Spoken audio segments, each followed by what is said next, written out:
E olha só, gente, o ministro do Supremo Tribunal Federal, Alexandre de Moraes, determinou hoje a prisão preventiva de Oswaldo Eustáquio.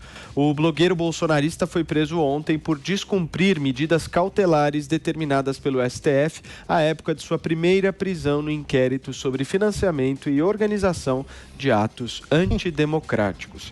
Entre as medidas estão a proibição de deixar Brasília sem autorização judicial e de usar redes sociais. Desta vez, apesar da prisão domiciliar, a tornozeleira eletrônica apontou que ele se deslocou até o Ministério da Mulher, da Família e dos Direitos Humanos, comandado pela ministra Damares Alves. Diogo Schelp.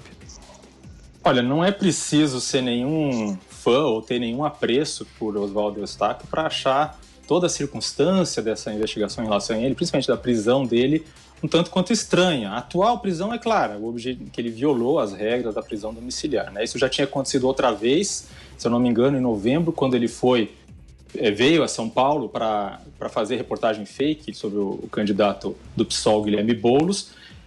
Mas quando ele foi preso da primeira vez, em junho, foi muito estranho. Os advogados não tiveram acesso aos documentos com os motivos da prisão. E ele é investigado por um inquérito por organizar ou financiar atos contra a democracia, e fico me perguntando se isso justifica uma prisão preventiva, né? Qual é a ameaça que ele representa, de fato, à segurança nacional ou à sociedade que justifique uma prisão preventiva? Me parece esse caso do Eustáquio um precedente perigoso para qualquer cidadão brasileiro e, principalmente, um precedente perigoso para jornalistas, também para jornalistas sérios, o que não é o caso dele. E aí, Adriles, e essa prisão? Olha, a prisão, essa nova prisão do Oswaldo Eustáquio, ele forçou. Eu acho que ele tem forçado sistematicamente como uma espécie de desobediência civil legítima a uma prisão arbitrária. Não resta a menor dúvida que a prisão de Oswaldo Eustáquio, quer se goste ou não dele, é feita por um estado de exceção promovida de dentro de um STF, de um Supremo Tribunal Federal progressista que quer cercear vozes conservadoras, não é? Não tem a menor dúvida disso.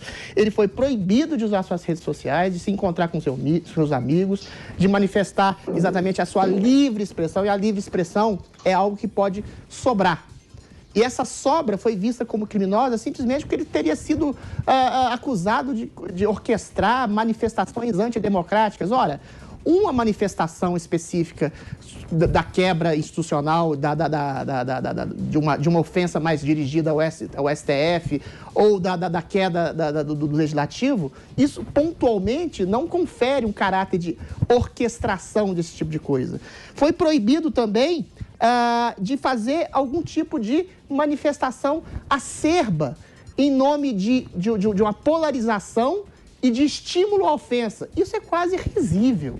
Isso é quase risível. A polarização é um instrumento básico da sedimentação da democracia. A gente não vê esse tipo de perseguição em nome de pessoas que chamam o Bolsonaro, como dentro do próprio STF, de genocida, de nazista, que atropelam exatamente os poderes do Bolsonaro dentro do próprio STF. Quando você tem uma manifestação democrática mais incisiva, mais acerba, que critica acerbamente o Supremo Tribunal Federal ou os próprios três poderes, o conjunto dos três poderes, você é visto como perseguidor. Isso confere exatamente, traduz uma maioria progressista de ministros do Supremo Tribunal Federal, que são ungidas, sobretudo, pela fala do Barroso, né? Que se vê como uma espécie de farol iluminista que vai iluminar os caminhos, e acha que discurso de ódio ou discurso contra a democracia é um discurso eminentemente conservador.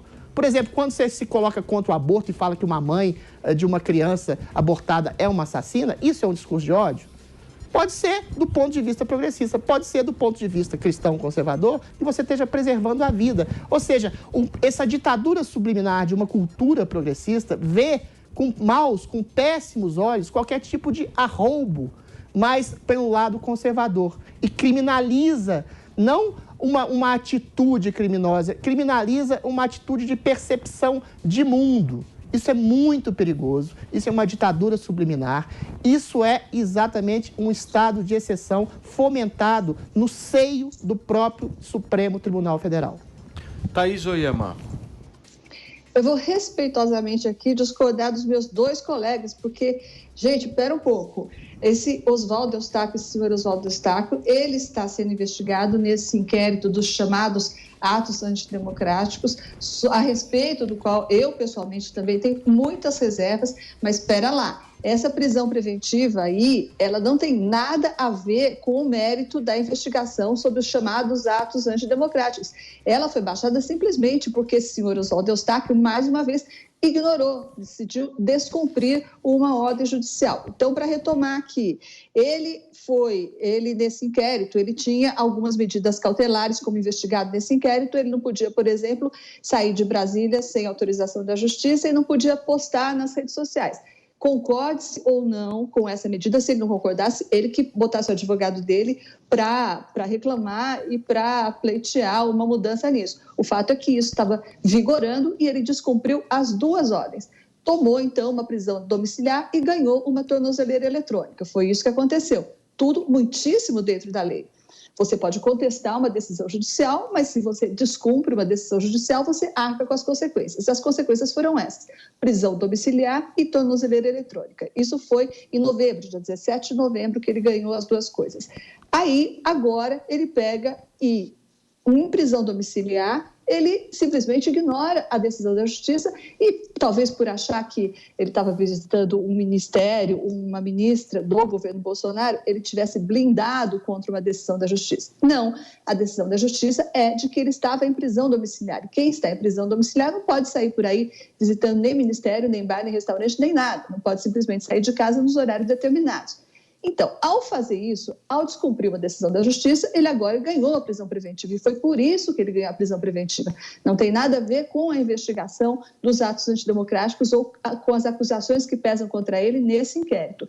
E aí eu concordo parcialmente com o Adriles quando o Adriles diz que ele forçou a barra. Eu acho que ele estava mesmo procurando essa prisão, mas sou menos generosa que o Adriles ao achar que essa procura pela prisão se devia a um ato de resistência baseada em princípios. Não, eu acho que ele estava mais interessado em ganhar um certo espaço que ele está ganhando agora na imprensa, talvez alguns likes, e achou que essa exposição valia aí umas noites no xadrez, né? Thaís, se o processo é originalmente ilegal, se o processo é visto como, em grande parte, por juristas, por jornalistas, por intelectuais, como essencialmente persecutório, se os advogados não têm acesso ao processo, se o próprio investigado, aliás, não tem nenhum processo exatamente formal, se o próprio investigado não tem acesso àquilo que ele é acusado, como é que ele pode respeitar uma justiça que é essencialmente injusta e parcial? Como é que ele pode respeitar um processo kafkiano? Sim, ele pode... Calma lá, vamos lá. Ele pode, eu concordo com você, ter querido ter espaço na mídia, ter querido ter likes, mas é esse o espaço que ele tem para referendar a sua voz, o seu trabalho, a sua pessoa, porque ele está limitado em todos os sentidos de dar qualquer tipo de declaração em nome, por causa de um processo kafkiano, por causa de um processo de fake news que serve para calar pessoas, perseguir pessoas e calar uma voz conservadora. Se ele não faz isso, se ele não empurra a justiça para um processo, ainda que circunstancial, de desobediência civil, o STF, e ao que tudo indica, é o que está se torna o presidente do Brasil sem voto e pior, sem consultar os demais poderes. O STF tem atropelado leis, tem atropelado a sua própria constitucionalidade, tem atropelado a sua própria respeitabilidade continuamente, Thaís. Como é que você faz para respeitar um poder que não se respeita em si mesmo? Adriles, vamos com calma, porque você está fazendo uma confusão, meu bem. Você está confundindo o inquérito das fake news com o inquérito dos chamados dos atos antidemocráticos. Tá bom, volta. Os dois são pavorosos, mas enfim, vamos lá. O inquérito das fake news é um estrupício, é uma monstruosidade. Os atos democráticos também é. O dos atos antidemocráticos você pode contestar, mas está longe de ser uma monstruosidade jurídica. Não tá, não. Só para lembrar, é aquele que foi aberto para investigar se havia financiadores daquelas manifestações que aconteceram em frente ao Supremo Tribunal Federal, jogaram rojão, não sei o quê. Então, esse inquérito foi aberto para ver se havia financiadores. Essa é a origem do inquérito. É muito diferente da monstruosidade que é o inquérito das fake news. Então, essa é a primeira coisa. E a segunda coisa é que eu não vejo esse heroísmo que você atribui ao senhor Oswaldo Eustáquio, que é um notório disseminador de fake news.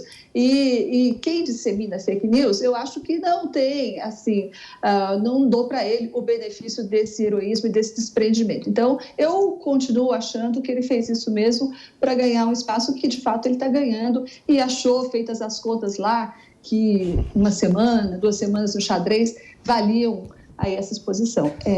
Thaís, eu confundi o nome das fake news com os atos antidemocráticos, mas eu sei o que é o inquérito dos atos antidemocráticos. Você financiar uma atividade legítima, ainda que seja espúria ou ridícula, ou esteticamente agressiva, como jogar rojão em cima do Congresso Nacional, em cima do Supremo Tribunal Federal, me desculpe, não é e nem pode ser considerado um ato de terrorismo ou de intimidação. Você colocar um tanto de pessoas vestidas como personagens bíblicos, com uma música cafona, ainda que seja ridículo, cafona e brega, não pode ser considerado como um ato de terrorismo institucional. E você financiar esses atos que sejam ridículos, patéticos e bregas, não pode ser exatamente financiar terrorismo. Ou seja, uma coisa não prescinde da outra. O inquérito continua uma total estrovenga. E o rapaz, o Oswaldo Eustáquio, quer sim likes, quer projeção. Fake news, né, é uma coisa muito subjetiva. Às vezes é uma opinião. Eu citei aqui a questão do aborto, exatamente nesse sentido. Às vezes uma fake news pode ser considerada uma injúria, ou um crime, ou um atentado à sua percepção de mundo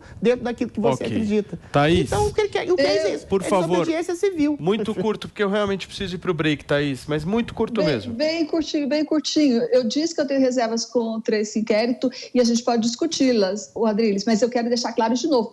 Esse senhor Oswaldo Eustáquio não está sendo preso preventivamente por causa de inquérito nenhum. Está sendo preso porque, de novo, desobedeceu à justiça e, na minha opinião, para ganhar essa exposição que ele está ganhando.